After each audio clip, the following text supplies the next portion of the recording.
जय भारत, मैं Amreen Khan. Aurangabad update UCN TV channel में आपका स्वागत। आइए डालते हैं एक नजर आज की ताजा खबरों पर। प्रादेशिक सेना ने वर्धापन दिन के मौके पर दिया राष्ट्र निर्माण का संदेश।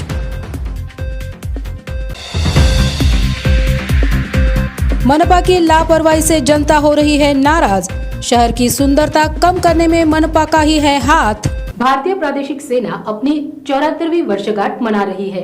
इस अवसर पर शहर के जग प्रसिद्ध बीबी का मकबरा से 7 अक्टूबर को सुबह 7 बजे हरी झंडी दिखाकर साइकिल रैली 136 इन्फेंट्री बटालियन प्रादेशिक सेना इकोलॉजिकल महा रेजिमेंट ने निकाली। स्थानीय प्रशासन ने क्षेत्रीय सेना को उनकी 74वीं वर्षगांठ पर हार्दिक शुभकामनाएं दी और भविष्य में राष्ट्र निर्माण के कार्य के लिए भी शुभकामनाएं दी। महानगर पालिका शहर के विकास के साथ शहर की सुंदरता बढ़ाने का काम करती है। शहर के रोज गार्डन ये महानगर पालिका द्वारा बनाया गया है। इस गार्डन में आने वाले पर्यटक और इससे मिलने वाली आमदनी महानगर पालिका की आमदनी में बढ़ोतरी करती है। इस गार्डन में गुलाब फूल के विभिन्न जाति के फूल और अन्य जाति के फूल है। साथ ही फाउंटेन उसकी सुंदरता बढ़ाता है। यहाँ के फूल पूरी तरह सूख गए हैं और इस पर महानगर पालिका बिल्कुल भी ध्यान नहीं दे रही है। गार्डन की खराब हालत के चलते पर्यटकों ने यहाँ पर आना बंद कर दिया है। हमारी न्यूज टीम ने पूरे गार्डन का जायजा लिया। आइए देखते हैं इसी की एक स्पेशल रिपोर्ट। अभी हम मौजूद है रोज़ गार्डन के पास में। आप मेरे पीछे देख सकते हैं, ये रोज़ गार्डन है।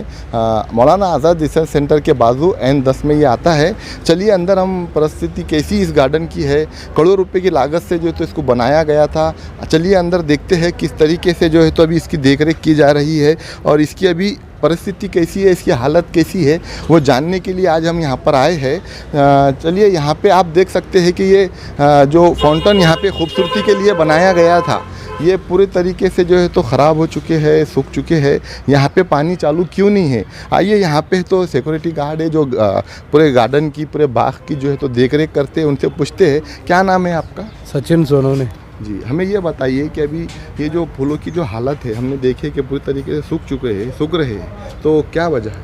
वो पानी कम मिल रहा है, इसलिए वो पानी की वजह से दिक्कत से तो फूल कम हो गए।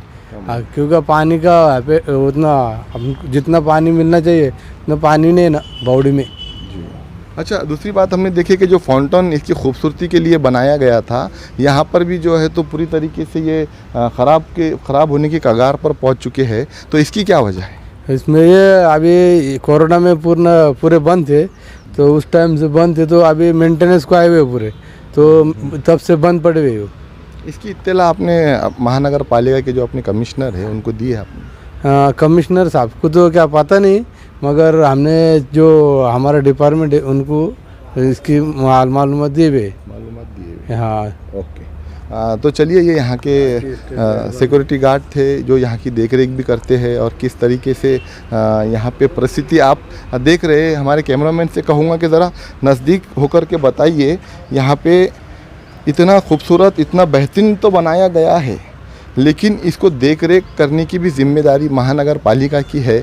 और यहाँ पे आप आगे चलिए, अंदर की परिस्थिति हम आपको बताते हैं कि किस तरीके से यहाँ पे जो गुलाब के फूल यहाँ पर लगाए गए थे, हर किस्म के गुलाब के फूल यहाँ पे लगाए गए थे। वाइट रोज़ था, ब्लैक रोज़ था, जो बहुत महंगे दामों में मिलते हैं। मैं तो कहूँगा मिलना मुश्किल है, लेकिन यहाँ पर लगाए गए थे। यहाँ पे पर्यटक बढ़ सके और महानगर पालिका को एक नया इनकम सोर्स चालू हो। तो चलिए अंदर चलते हैं। हम रोज़ गार्डन में अंदर आ चुके हैं। आपको हमें ये बताना है कि यहाँ की जो परिस्थिति है वो कैसी है और महानगर पालिका कितना अनदेखा इस चीज़ को कर रही है। आप यहाँ पर आके देख सकते हैं, ये जो बनाया गया था फाउंटेन, ये यहाँ से पानी गिरता था झरने की तरह और बहुत खूबसूरत नज़र आता था, लेकिन बनकर इसको कुछ बहुत ज़्यादा साल नहीं हुए हैं कि इसकी ऐसी हालत हो जाए। मैं साफ़ तौर पे कहूँगा महानगर पालिका के जो अधिकारी है जिनके अंडर में ये आता है, वो जो है तो इसको अनदेखा कर रहे हैं। और दूसरी बात हमें ये पता चला है यहाँ पे कि पानी की कमी होने की वजह से यहाँ पे गुलाब के फूल, यहाँ पे जो बाग बनाया गया है, ये जो पूरा आप देख रहे हैं, ये पूरी तरीके से सूख चुका है। अब इसमें आपको गुलाब के फूल नज़र नहीं आएंगे। अगर आप नज़दीक आकर के देखते हैं, हमारे कैमरामैन अगर बता सके तो देख सकते हैं आप किस तरीके से यहाँ पर ये देखिए आप पूरे गुलाब के फूल सूख चुके हैं। और इसको ख़ास तौर पे बनाया गया था कि पर्यटक यहाँ पे बड़े, और यहाँ पे जो बाग बनाया गया था इस बाग में आकर के लोग सुकून से 2 मिनट बैठ सकते हैं। तो आप ये जो नज़ारा देख रहे हैं, ये नज़ारा आपको यहाँ पे फूल नज़र नहीं आ रहे होंगे क्योंकि फूल पूरी तरीके से सूख चुके हैं। यहाँ पे अब कुछ नहीं बचा है। और एक टाइम था कि यहाँ पे आप जब आते थे तो यहाँ पे पूरी तरीके से आपको हर किस्म के फूल यहाँ पर मिलते थे। बहुत खूबसूरत बनाया गया था, बहुत ख़र्चा इसके ऊपर किया गया था। आप नीचे देख सकते हैं ये जो मार्बल लगाया गया है ये बहुत महंगा और बहुत कॉस्टली आता है। ये सस्ता मार्बल नहीं है। और इसका जो इंजीनियरिंग है बहुत अच्छी तरीके से डिज़ाइन किया गया है। देखिए यहाँ से बारिश का पानी निकल करके सीधा किसी न किसी बाग के अंदर जाके जो है तो उसको पानी देगा। मतलब जो बाहर से पानी ला कर के यहाँ पे देना है वो ख़र्चा भी इनका बचेगा। लेकिन ये एक अलग बात है कि इस साल जो है तो बारिश नहीं हो पाई है, बारिश नहीं हुई है, उसके वजह से भी इसको बहुत बड़ा धक्का बैठा है। तो आगे चलिए हम आपको एक और फाउंटेन बताते हैं जो अब पूरी तरीके से सूख चुका है। और यहाँ पे आप देखिए पूरा गार्डन मेरे हिसाब से तो ख़त्म होने की कगार पर है। तो जल्द से जल्द महानगर पालिका ने इसके ऊपर जो है तो ध्यान देना चाहिए और इसको मेंटेन करने की फिर से एक नई रणनीति बनाना चाहिए। और मैं कहूँगा कि अपने जो संभाजी नगर के छत्रपति संभाजी नगर के जो कमिश्नर है महानगर पालिका के, बहुत अच्छे हैं। उनके दिमाग में एक ही बात रहती है कि मैं शहर को किस तरीके से डेवलप करूं, किस तरीके से साफ़ सुथरा रखूं। तो मैं चाहूँगा कि एक बार कमिश्नर ने यहाँ पर आके एक विज़िट देना चाहिए और इस बाग के बारे में सोचना चाहिए कि हम किस तरीके से इसको जो है तो फिर से जैसे बनाया गया था उसको उस कंडीशन में ला सके। चलिए अंदर एक और फाउंटेन है, हम आपको वो बताते हैं। अब हम आ चुके हैं गार्डन के बीचों बीच जहाँ पे एक बहुत खूबसूरत एक फाउंटेन बनाया गया था। आप देख सकते हैं कि इसकी हालत कैसी हो चुकी है। यहाँ पे पानी का एक बूंद आपको नज़र नहीं आएगा। यहाँ पे जो है तो इतने खूबसूरत एलिफेंट हाथी के चेहरे लगाए गए थे जिसमें से सूंड में से जो है तो पानी निकलता था और यहाँ से भी जो है तो फव्वारे निकलते थे बाहर। लेकिन अब पूरी तरीके से यहाँ पे सूख चुके हैं और ख़राब हो चुके हैं। तो चलिए ये हमारी रिपोर्ट आपको कैसे लगी ज़रूर हमें बताइए। फिर से चलते चलते महानगर पालिका के कमिश्नर को हमारी टीम के तरफ से, हमारे चैनल की तरफ से हम ये अपील करेंगे कि प्लीज़ एक बार इस गार्डन में आके विज़िट दीजिए, इसका हाल जानिए किस तरीके से ये ख़राब होने की, ख़त्म होने के कगार पर है। ये हमारी रिपोर्ट थी, कमिश्नर तक के पहुंचाना है हमारे को कि इस गार्डन की किस तरीके से हालत हो चुकी है। इस गार्डन को आकर के कमिश्नर ने प्लीज़ विज़िट देना चाहिए और ये गार्डन को किस तरीके से बचा सके, दोबारा उसमें फूल कैसे खिला सके, इस पर जो है तो कमिश्नर ने गौर करना चाहिए। आप देख रहे हैं औरंगाबाद अपडेट्स, UCN TV, मैं हूँ असगर अली। शिक्षकों को मतदान केंद्र स्तर के अधिकारी के रूप में कार्य करने के लिए मजबूर किया जाता है। इस काम से अगर शिक्षक मना करते हैं तो शिक्षकों पर दबाव बनाया जाता है। इसी के लिए औरंगाबाद जिले में मतदान केंद्र स्तरीय पदाधिकारी का कार्य शिक्षकों से वापस लेने की मांग को लेकर महाराष्ट्र राज्य शिक्षक परिषद प्राथमिक विभाग की तरफ से कलेक्टर ऑफिस के सामने धरने आंदोलन किया गया। साथ ही मांगों का निवेदन जिलाधिकारी को दिया गया। मैं बाबूराव गाड़ेकर, महाराष्ट्र राज्य शिक्षक परिषद का राज्य कार्यकारी अध्यक्ष। आज महाराष्ट्र राज्य शिक्षक परिषद जिला शाखा छत्रपति संभाजीनगर की ओर से यहाँ पर धरना कार्यक्रम आयोजित किया गया है और इस धरना कार्यक्रम का मुख्य हेतु है कि महाराष्ट्र भर में जिन जिला परिषद के टीचरों के तरफ BLO का काम दिया है वो काम सिर्फ टीचरों के तरफ मत दीजिए, उसके बजाय बाकी के जो 12 प्रकार के लोग हैं जो गांव में काम करते हैं उनके तरफ भी दे दो, क्योंकि इस अपने देश में शिक्षा एक महत्वपूर्ण जिम्मेदारी है। अगर भारत में हर एक लड़का लड़की साक्षर होगी, अच्छे पढ़ेंगे तो देश का विकास होगा।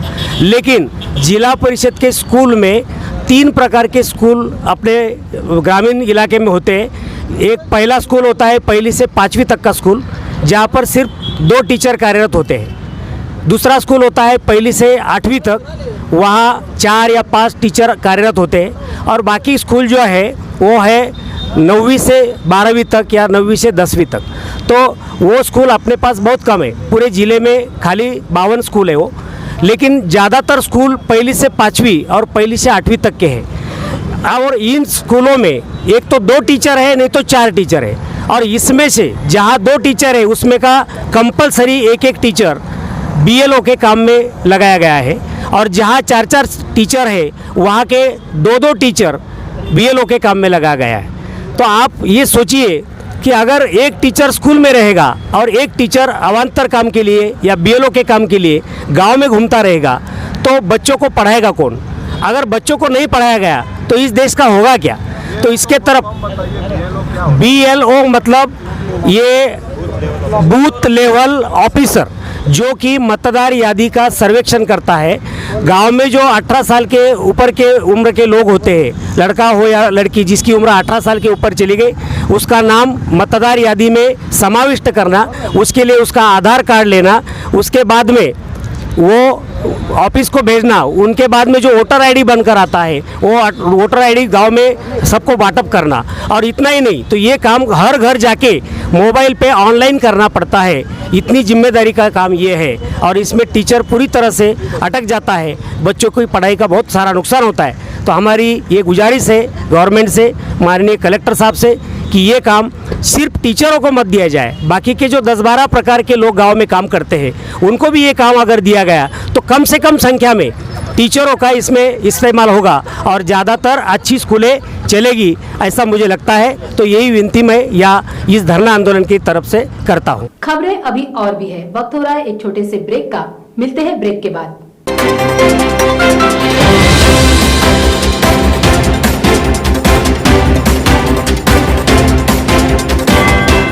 ब्रेक के बाद फिर एक बार आपका स्वागत है। आम आदमी पार्टी की ओर से खासदार संजय सिंह इनकी गिरफ्तारी के खिलाफ आम आदमी पार्टी की तरफ से कलेक्टर ऑफिस के सामने निषेध व्यक्त किया गया और जोरदार घोषणाबाजी भी की गई। औरंगाबाद महानगर पालिका के अंतर्गत विभिन्न ठेकेदारों के माध्यम से 25 से 30 हजार कंत्राटी कर्मचारी काम कर रहे हैं। इसमें काम करने वाले कर्मचारी गरीब वर्ग से है, जो 2 वक्त की रोटी, बच्चों की स्कूल की फीस, अस्पताल के खर्च आदि पूरे करने में असफल है और इन्हें सही वेतन नहीं दिया जा रहा है। इन पर होने वाले अन्याय को दूर करने की मांग का निवेदन कामगार एकता संगठन की ओर से महानगर पालिका प्रशासक को दिया गया। जल्द से जल्द मांग अगर पूरी ना हो तो ये भूख हड़ताल पर बैठेंगे, इस तरह से उन्होंने महानगर पालिका प्रशासक को इशारा भी दिया है। आपका नाम बताइए, आपके संगठन का नाम बताइए और महापालिका से आपकी क्या मांग? मेरा नाम हकीम शेख, मैं कामगार एकता संगठन से कंत्राटी अध्यक्ष है।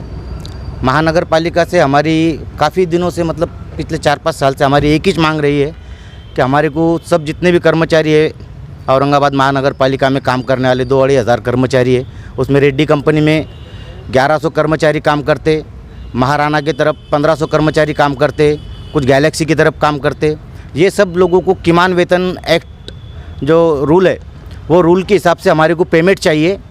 और दूसरा, अभी जो महाराष्ट्र गवर्नमेंट ने एक अभी GR निकाला खासगीकरण का, अभी हमारी मांग है कि वो खासगीकरण भी रद्द करो।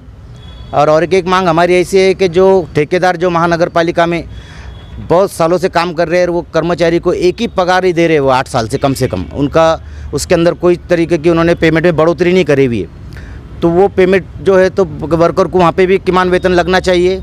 और ये लोगों ने, जो ठेकेदार ने कर्मचारियों को जो PF नहीं भरे हुआ है, उसकी पूरी चौकसी महानगर पालिका ने, PF ऑफिस ने, ये दोनों ने मिलके उसकी चौकसी करने को ना। और जो लोगों का PF जो थका हुआ है वो पूरा PF उनका भरना चाहिए। उसमें PF जो है तो कर्मचारी का 12.5% रहता और एम्प्लॉयर का जो PF रहता वो 13.5%। ऐसा दोनों को मिला के 25% जो उनका जो PF है वो पूरा भरना चाहिए। और ये सब मांग को लेके कामगार एकता संगठन आने वाले 4-5 दिन में महानगर पालिका या तो फिर विभागीय आयुक्त, ये दोनों में से कोई भी एक जगह के ऊपर उपोषण करने वाली है और आमरण उपोषण करने वाली है। इससे पहले भी हमने 2 बार उपोषण किया, आमरण उपोषण, लेकिन महानगर पालिका के जो अधिकारी है उन्होंने हमारे को सिर्फ पत्र दे के और ऐसा ही छोटा मोटा आश्वासन दे के उन्होंने हमारे उपोषण खोलने को लगाए थे। लेकिन इस बार वैसा नहीं होगा। इस बार हम उपोषण जो कर रहे हैं, ये उपोषण जब तक हमारे को वो ऑर्डर नहीं देंगे किमान वेतन की, तो उस तब तक हम उपोषण हमारा पीछे नहीं लेंगे। ये बात की मैं आपके चैनल के ज़रिए से हमारे आयुक्त साहब को भी बताना चाहता हूँ और अपने शहर के पूरी जनता को बताना चाहता हूँ कि जो घान में जो काम करने वाले जो कर्मचारी है वो बेचारे आज आधे पेट से काम कर रहे हैं, उनका पेट भरना नहीं, उनको पगार कम है। तुम्हारे घर के, गांव की, गली की पूरी जो कचरा साफ़ करने वाले कर्मचारी है, इनका बहुत इनके ऊपर अन्याय और अत्याचार हो रहा है। मैं हकीम शेख, कामगार एकता संगठन। प्रादेशिक सेना ने वर्धापन दिन के मौके पर दिया राष्ट्र निर्माण का संदेश।